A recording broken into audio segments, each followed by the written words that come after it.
Salut les topiens, la D23 c'était il y a déjà quelques jours et je vous propose qu'on conclue cette saga D23 par le meilleur de tous les panels, celui de Disney Parks and Resorts qui parle de toutes les destinations Disney, y compris ce qu'on appelle les Disney Cruise Line ou les hôtels Disney qui ne comportent pas forcément de parcs d'attractions. Et donc je vous propose qu'ensemble on fasse un tour d'horizon de tout ce qui a été annoncé dans tous les parcs Disney du monde. Ça a été annoncé par Josh D'Amaro qui est le président de Disney Parks and Resorts. Au total, j'ai fait 3 vidéos sur la D23 Expo, une consacrée au studio, au cinéma, une consacrée à Disneyland Paris et enfin cette dernière consacrée à tous les parcs Disney du monde entier. Et je vous propose qu'on démarre tout de suite par ce qui a été annoncé à Disneyland Resort, le tout premier des parcs Disney. L'événement à Disneyland, c'est qu'il y aura très bientôt une toute nouvelle attraction dans le Avengers Campus. Vous le savez, le Avengers Campus, c'est un petit land.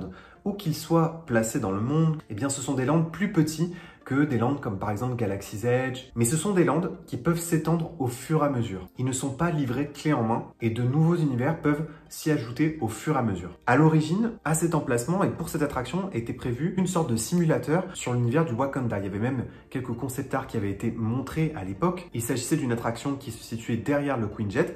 Et bien en fait, l'idée d'étendre le campus n'a pas été abandonnée. En revanche, cette attraction dédiée au Wakanda et aux Avengers qui mènerait une bataille au Wakanda a finalement été abandonnée pour une attraction qui va se concentrer sur le concept qui cartonne en ce moment chez Marvel, c'est-à-dire le multiverse. Cette nouvelle attraction permettra aux visiteurs de se joindre à une bataille avec les Avengers, mais sous différentes formes. Et d'ailleurs, on voit dans le concept art, par exemple, plusieurs formes de Spider-Man, y compris même dans le traité graphique. Et ils affronteront des ennemis de n'importe où et surtout de n'importe quand, puisque c'est le multiverse. Et pourquoi pas affronter à nouveau Thanos ? Mais là, c'est une version très particulière de Thanos, une qui est déjà d'ailleurs apparue dans les comics, c'est le roi Thanos. C'est une variante du multiverse et il apparaîtra sous cette forme uniquement dans cette attraction. Pour la technologie qui sera utilisée sur cette attraction, j'ai 3 théories. Soit il s'agit d'un dark ride de type Universal, vous connaissez ces attractions, notamment sur les univers de Transformers, de Spider-Man. Ce sont des dark rides qui mélangent les écrans et les décors physiques et le véhicule fait des mouvements parfois assez spectaculaires, notamment lorsqu'il se retourne sur lui-même. Je pense que Disney pourrait aussi rebondir avec un de ses plus grands succès, construit d'ailleurs en Californie avec l'attraction Indiana Jones Adventure. Et puis peut-être que finalement ils sont restés sur l'idée d'origine, c'est-à-dire l'idée du simulateur. Et d'ailleurs, il y a de ça quelques mois, même déjà presque plus d'un an, avait été présenté par les Imagineers des sortes d'exosquelettes, des personnages qu'on pourrait bientôt rencontrer dans les parcs Disney, des créatures géantes. Grâce à ces exosquelettes, on pourra rencontrer Hulk, qui fera d'abord une première apparition au Avengers Campus californien et on espère bien sûr qu'on l'aura aussi très bientôt à Disneyland Paris. Depuis l'ouverture de Disney California Adventure, qui est le second parc Disney en face de Disneyland, le parc a pris une toute nouvelle direction et il est en refonte depuis plusieurs années et une de ses sections historiques va elle aussi subir une transformation pour accueillir un tout nouvel univers dédié à Baymax. Enfin, plus précisément à ce qu'on appelle San Francisco, ce mélange entre San Francisco et Tokyo. C'est bien un classique d'animation Disney, mais qui a été inspiré d'un comic book Marvel et j'ai trouvé ça très malin de réimaginer cette zone autour de cet univers puisque California Adventure est un parc qui est censé rendre hommage à la Californie et quoi de mieux que San Francisco pour désigner la Californie. Je trouve que c'est une très belle idée pour à la fois mélanger les franchises Disney à la thématique d'origine du parc et donc c'est ici qu'on pourra rencontrer Baymax et puis il y aura un nouveau point de restauration et on pourra aussi faire du shopping. Bref, on sera complètement immergé dans cet univers et j'ai très hâte de voir ce que ça va donner. À Disneyland, il y a aussi une zone qui est en pleine transformation, c'est Mickey Toontown. Mickey Toontown, c'est la ville où vit Mickey et tous ses amis et c'est une zone qui est en transformation pour accueillir une toute nouvelle attraction, enfin pas tout à fait puisqu'en réalité elle existe déjà cette attraction, c'est l'attraction Mickey et Minnie Runaway Railway qui se trouve à Disney Hollywood Studios en Floride et ici l'attraction sera vraiment située à proximité de là où vivent les Toons, où ils sont censés vivre et donc pour ça ils ont dû réimaginer la file d'attente de l'attraction qui n'est pas du tout celle qui a été imaginée en Floride et qui d'ailleurs est beaucoup plus simpliste et clairement c'est une file d'attente qui est beaucoup plus immersive que celle de Floride et tout le reste de Mickey Toontown est aussi réimaginé. Il s'éloigne en fait du style graphique d'origine de Mickey Toontown qui était vraiment très axé sur le Mickey des années 2000, des années 2010 pour se rapprocher du tout nouveau Mickey, celui qui a été inventé assez récemment, enfin maintenant ça fait presque 10 ans qu'il a été inventé, ce Mickey à moitié en noir et blanc et en couleur qui rend hommage plutôt à sa première apparence, c'était le Mickey qui a servi d'emblème à la célébration du 90e anniversaire du personnage. Et donc Mickey Toontown se rapprochera maintenant un peu plus graphiquement de cet univers. Et donc ils vont par exemple aménager un petit jardin. Jusque-là, c'était une zone quand même assez bétonnée. Là aussi, j'ai très hâte de voir ce que ça donne. Et vraiment, Mickey Runaway Railway, vous le savez, je l'ai déjà dit beaucoup dans les vlogs que vous pouvez revoir d'ailleurs, ils sont en fiche de cette vidéo. C'est pour moi l'une des meilleures nouveautés Disney parce que c'est un hommage à l'animation, c'est une sorte de maîtrise de l'humour. Et puis toujours en Californie, Josh D'Amaro a partagé quelques nouveaux concept art du Pixar Hotel. Et là, c'est un concept assez similaire à celui du Art of Marvel que nous, on a à Disneyland Paris, puisque en fait, cet hôtel servira de galerie d'art pour rendre hommage aux différents personnages Pixar.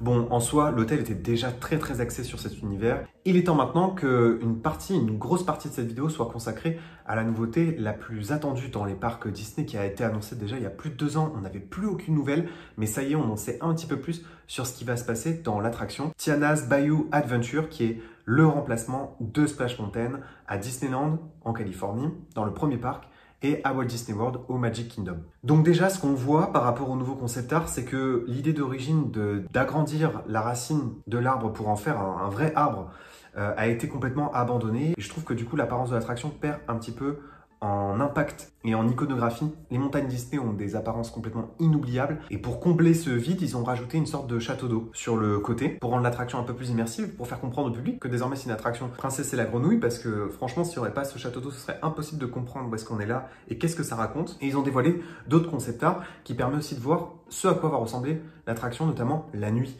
puisqu'en fait, la nuit, l'attraction va prendre une apparence un peu similaire à ce qui se passe aussi la nuit dans des landes comme Batuu ou dans des landes comme Pandora. Et puis, on a la confirmation que la distribution d'origine du casting, c'est-à-dire les comédiens qui ont prêté leur voix à ce classique d'animation, eh bien, sont de retour pour à nouveau doubler les personnages. Si vous voulez, je suis partagé sur cette attraction et j'attends vraiment de voir ce que ça va donner. J'espère déjà que ce ne sera pas une attraction au rabais. J'espère simplement que des économies ne seront pas faites sur cette réhabilitation parce que Splash Mountain était tellement une icône des parcs Disney qu'on ne peut pas présenter au public quelque chose de plus fade ou de moins entraînant ou de moins immersif. Ça, c'est la première chose.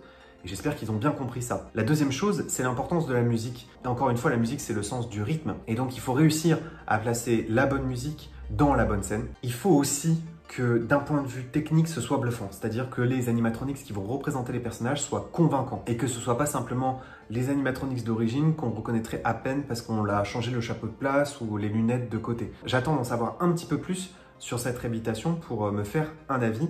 Et forcément que enlever Splash Mountain, c'est assez audacieux et il faudra du coup se donner les moyens de prouver au public que l'attraction suivante sera encore mieux et permettra de faire oublier l'attraction précédente. C'est pas la seule chose qui se passe à Walt Disney World puisque vous le savez, ça fait maintenant plus de 5 ans que Epcot, le parc le moins visité du resort, et donc toute la séquence d'entrée d'Epcot sera enfin finalisée fin 2023.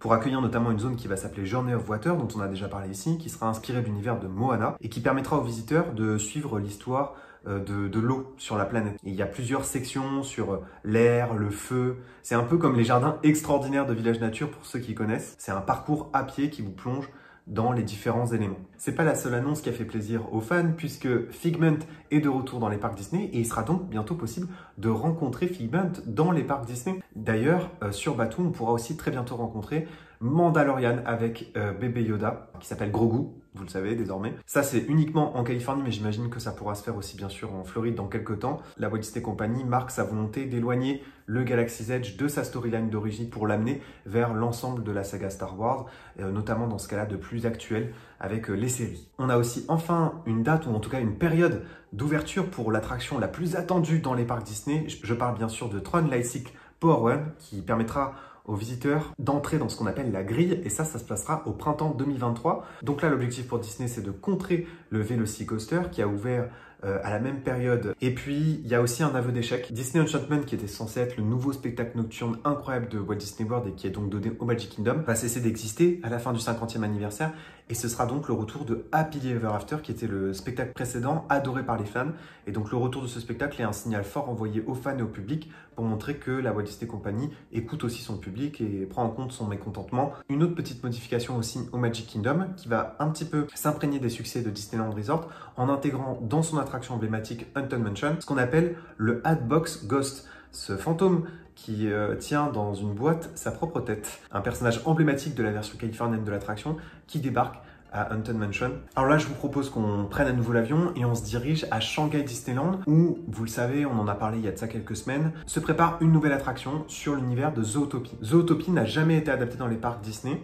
Et c'est la première fois que ça se produit. Ça se passe d'abord à Shanghai Disneyland. Et donc, on a quelques nouveaux concept art, des images, des travaux. Les visiteurs, ils vont être mélangés aux animaux qui vont vaquer en fait à leur occupation quotidienne. Et pour la première fois, on a vu un animatronics, un audio animatronics de l'officier de police qui s'appelle Klauser. Et bah, c'est lui qui va accueillir les visiteurs dans la file d'attente. Il va un peu les répartir dans la file. Enfin bref, qui va s'occuper d'eux le temps qu'ils entrent dans le poste de police. Et les Imagineers vont aussi montrer les allées de cette ville. On est vraiment dans le centre-ville de Zootopie où vraiment toutes les espèces se mélangent dans une sorte de Times Square. Il y a aussi la gare, il y a aussi tous les gratte-ciel autour. Vous connaissez ma théorie, je pense qu'il s'agit d'un trackless qui va raconter une sorte de spin-off après les événements du premier film. Bref, ce que adore faire Disney en ce moment dans tous ses parcs. Et en parlant de Zootopie, j'avais fait une prédiction dont j'étais assez fier parce que ça faisait des mois et des mois que je parlais de ça et pourtant ça n'avait pas tellement été dit sur Twitter. Mais évidemment, il fallait bien que l'univers de Zootopie débarque un jour dans le seul parc dans lequel ça faisait sens de le mettre, cet univers. C'était bien sûr Animal Kingdom. Et il était temps de tourner la page de l'une des pires zones thématiques de l'histoire des parcs Disney.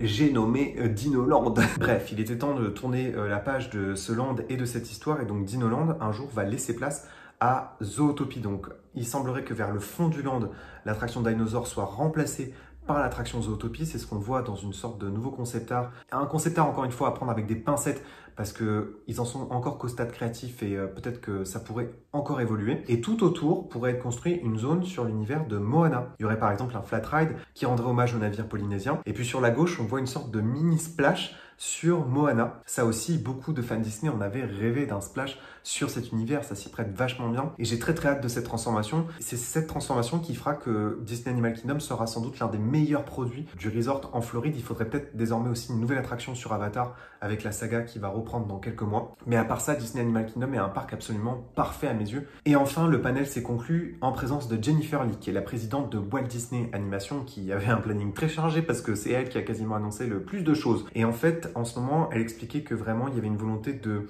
continuer à intégrer les franchises issues des classiques d'animation dans les parcs. Les Imagineers en ont profité pour révéler qu'ils travaillaient depuis quelques temps sur une nouvelle zone qui se situe au Magic Kingdom en Floride, toujours en Floride donc, une zone qui pourrait se concentrer sur 3 univers.